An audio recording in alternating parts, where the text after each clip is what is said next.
What's up? I'm Random Call Sign. Welcome to the review of BMW M4 GT3. This wheel is 1,500 euros and it has been released for a while in the same way that the RTX 3000 from NVIDIA was released a couple of years ago. I mean, was paper launch only, no stock available. Finally, these are getting into stock, and after a lot of figuring out who was the what to get this, or in reality, bagging a lot, I got one for a few weeks so I could review it. So the selling point of this BMW M4 GT3 wheel, or this 1,500 euro wheel, is as so. This is basically the wheel that is running on the real deal car. It's not the replica. This is basically the real thing, more or less, minus the QR. If you're going to get something like this, you're not going to get, all the bells and whistles that will be normal for a wheel of this price. So you're not going to get any type of screen except the OLED screen. You're not going to run it with a SimHub for that screen or something like that.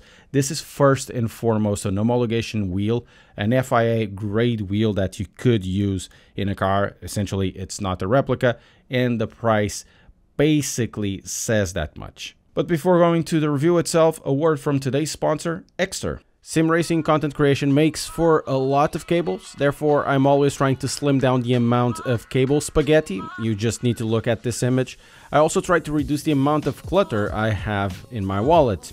Nowadays, I mostly use bank cards, and that's why Exter has such fascinating wallets for someone like me. You can store up to 12 cards. The cards will be safe with an RFID blocker, so that means you don't need to get worried about someone trying to steal your contactless information. You can access the cards by using this awesome trigger mechanism, and all of this comes in a real small form factor. The aluminum one is really slim, but if you're looking for a more classic style, there's even this leather option. And if you feel like myself keeping your losing your wallet or your phone, you can find it using the tracker card. Once using an Exter wallet, it's really hard to go back to your normal one. By using the code RANDOM or the affiliate link below, you can have up to 35% discount for the Father's Day sale. Let's talk about the construction of the BMW M4 GT3 wheel. So essentially, to build this, they have picked up the finest currywurst and the finest doner kebab, or how they use it in engineering terms, carbon fiber, or in this specific case, it is a forged carbon. If you look at it, it will have a distinct pattern. Each pattern will be individual to each specific wheel. Not only it gets that texture, but also it makes it incredibly rigid to all types of torsion, lateral, up and down, whatever. It basically doesn't budge. Size-wise, we're looking at a 308mm wheel, so it's basically GT3 size, and I guess you could still use it for Formula. It's basically usable for all intents and purposes. Most of these types of driving. It will have 14 buttons, 12 of them in the front, and they will be retro illuminated, and 2 at the back. In the center, there will be 3 12-way rotary switches as well. If you look at the BMW logo, that will be a 4-wheel directional stick.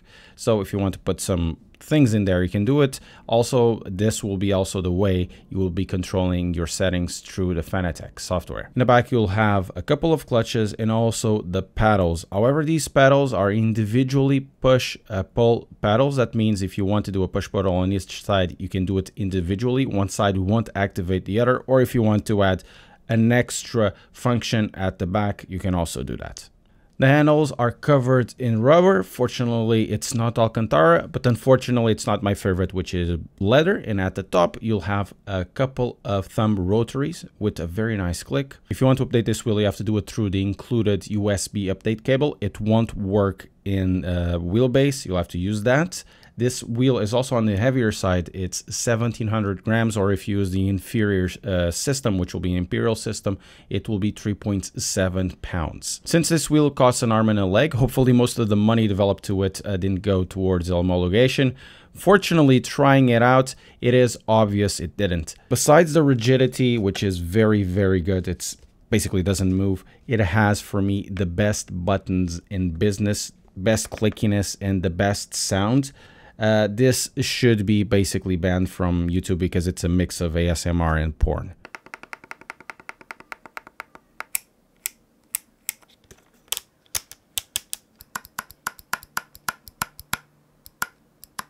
In terms of ergonomics, I think this wheel is absolutely fantastic. The hand position is just right. The way that everything is away from your thumb, also very much right. So for the main functions next to your hands, you basically don't have to lift your fingers to do anything like that. What takes the cake here on this wheel are basically the shifters. I am a sucker for most of Fanatec high-end shifters, basically the podium shifters, but these ones are incredibly superior to them and to whatever else I've experienced in sim racing.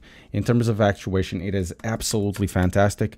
It's a mix of a clicky position, a clicky engagement with a dampened movement. So it just feels so satisfying going through gears with this. So what do we have here in terms of sim racing? This is basically perfect from a button point of view.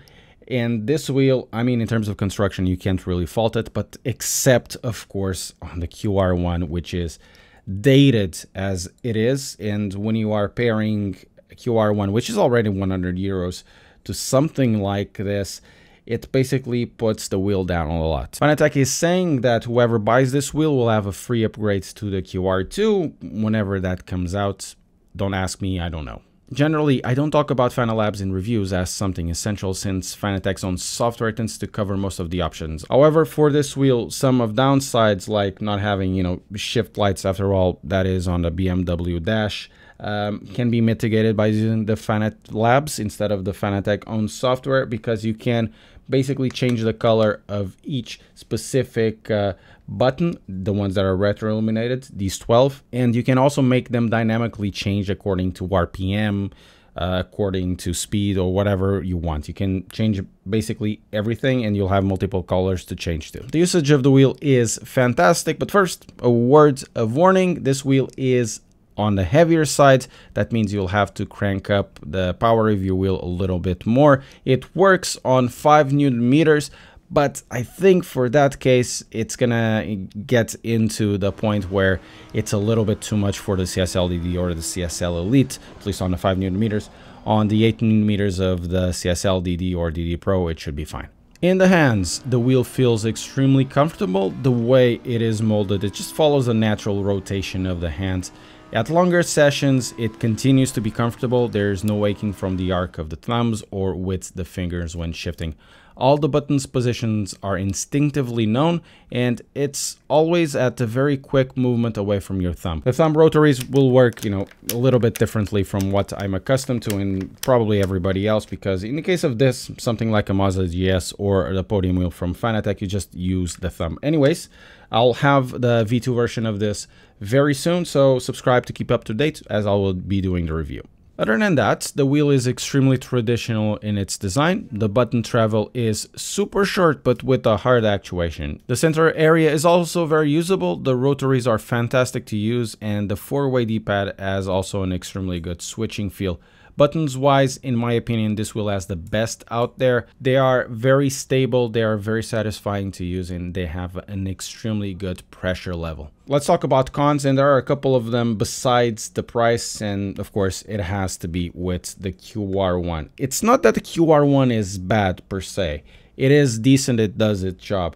It's just compared to whatever it's out there, it feels extremely dated. It is not stable or as stable as Motza or Asetek or even Logitech's new one. And when you are talking about possibly the sturdiest wheel that I've ever tried, even more the GSI wheels, and I really love the GSI wheels, this basically puts this wheel down a lot. The QR2 is supposed to come out soon. I'm not sure when, not sure even if it's this year. I hope it is, but at some point it looks like vaporware, even though I've tried it out. But, it needs to come out. The second point is a little more personal, but I get it, and it's essentially these rubber handles. They'll feel tacky. These are the same rubber handles, same material as the McLaren wheel, which starts at 1,999 euro, not 1,500 euro.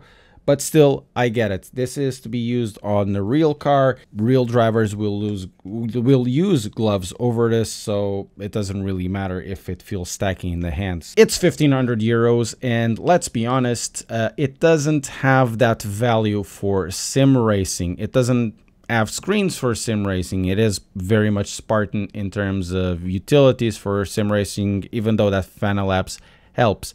However, we need to be fair about this. This is not a sim racing wheel. This is a real car wheel that we can use for sim racing. The worst part of it is actually for a Fanatec.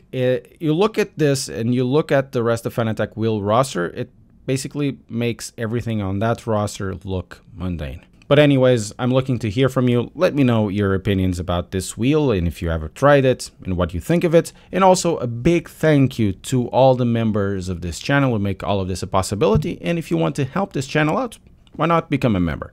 Thank you very much for watching.